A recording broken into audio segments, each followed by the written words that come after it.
ماؤں سے زیادہ پیار کرنے والا رب، 70 ماؤں کا زندگی بھر کا پیار ایک طرف اور مالک کی ایک نگاہ ایک طرف۔ اللہ اکبر! کتنے کتنے نکمے اور کتنے کتنے سرکش، متکبر اور کتنے کتنے بدکار، لیکن اللہ ان کا رزق نہیں روکتا، ان کا پانی نہیں روکتا، ان کی آکسیجن نہیں روکتا۔ وہ اگر چاہے کہ میں ان کو مجبور کر دوں تو 1 سیکنڈ بھی نہ کوئی نکال سکے۔ انسان اتنا مجبور ہے۔ شیخ سعدی فرماتے ہیں اندر والا سانس باہر نہ آئے تو بندہ کیا کر سکتا ہے؟ باہر والا سانس اندر نہ جا سکے تو بندہ کیا کرتا ہے؟ نظام انہضام ٹھیک نہ رہے، کوئی چیز حلق سے نیچے نہ اتر سکے تو کیا کر سکتا ہے؟ اس کا پیشاب رک جائے تو اس کو دن کو تارے نظر آ جاتے ہیں۔ انسان تو ہے کیا؟ تجھے ناز کس بات پہ ہے؟ ما غرک بربک الکریم، تجھے کس چیز نے مغرور کیا ہے؟ تیرے پاس ہے کیا؟ دولت، حسن، جوانی، اقتدار، صحت، وہ چیز تو بتا کہ جس پہ تجھے ناز ہے۔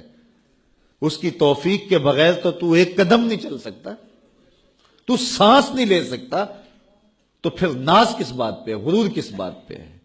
اور اسی کا در چھوڑ کے بھاگ گیا جس نے تجھے زندگی دی، اسی کی دہلیز سے بغاوت کر گیا جس نے تجھے تخلیق کیا، اسی کے حکموں کو توڑ رہا ہے جو تجھے زندگی کی ساری بہاریں بہم پہنچا رہا ہے۔ 5 مرتبہ آواز آتی تھی، حی علی الصلاۃ، حی علی الفلاح، آجا نیکی کی طرف، تو نے کبھی پرواہ نہیں کی۔ لیکن صبح جب اٹھتا ہے تیرا رزق بند نہیں ہوا ہوتا، تجھے ناشتہ اسی طرح ملتا ہے، تجھے آکسیجن تازہ ملتی ہے، تجھے نعمتیں نصیب ہوتی ہیں۔ بتا کائنات میں کوئی ایسا بھی ہے جس طرح تیرا رب ہے؟ ما غرک بربک الکریم، وہ شے کون سی ہے جس نے تجھے کریم رب سے غافل کر دیا؟ تو آجا پلٹ کے۔ تو اس آیت کریمہ میں بھی اسی عنوان کو موضوع سخن بنایا گیا، یا ایھا الذین آمنوا اتقوا اللہ، اے ایمان والو اللہ سے ڈر جاؤ۔ اللہ سے ڈرنا اس مفہوم میں ہے کہ بندہ ڈرتا ہے کہ مالک کہیں ناراض نہ ہو جائے، وہ روٹھ نہ جائے، میری زندگی کا سارا حسن اس کی رضا سے ہے، اور اگر وہ روٹھ گیا تو میرے پلے رہے گا کیا؟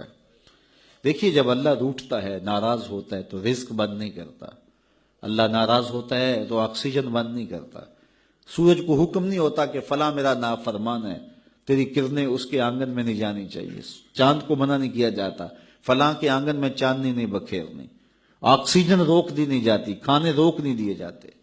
جب اللہ کسی سے ناراض ہو جاتا ہے ہدایت روک دیتا ہے، اللہ کسی سے ناراض ہوتا ہے تو من اجڑ جاتا ہے، اللہ جب کسی سے ناراض ہوتا ہے تو سجدوں کی توفیق نہیں ملتی، اللہ جب کسی سے ناراض ہوتا ہے تو خشیت الہی کے جذبے چھین لیے جاتے ہیں، تو وہ یہ دولتیں لے لیتا ہے۔ بندہ سمجھتا ہے میں نماز پڑھنے نہیں جاتا، اور تو کون ہے نہ جانے والا، وہ بلاتا ہی نہیں ہے، تجھے توفیق سجدہ ہی نہیں دیتا ہے، تو کون ہے؟ تو بھاگتا ہوا جائے۔ یار کسی کو کارڈ آیا ہو کسی منسٹر کا تو وہ کئی لوگوں کو دکھاتا پھرتا ہے، آج کل تو وہ جو ہے وہ شیئر کر دیتے ہیں، جی مجھے فلاں نے بلایا ہے، تو لوگ جلیاں ڈالتے ہوئے جاتے ہیں، فلاں نے بلایا، تو رب نے بلایا ہو تو کوئی جائے نا؟ او میاں تجھے اس نے پھر بلایا ہی نہیں۔ تیرے سے ناراضگی ایسی ہے کہ تیرے کانوں سے آواز تو ٹکرائی ہے لیکن تیری روح تک نہیں پہنچی، اس نے روک دیا راستے میں۔ اللہ فرماتا ہے کہ ہم ان کے کانوں میں پردے ڈال دیتے ہیں، ان کی آنکھوں پہ پردے ڈال دیتے ہیں، ان کے دل پہ پردے ڈال دیتے ہیں۔ تو بندہ کہتا ہے میں نہیں پڑھتا، تو کون ہے نہ پڑھنے والا؟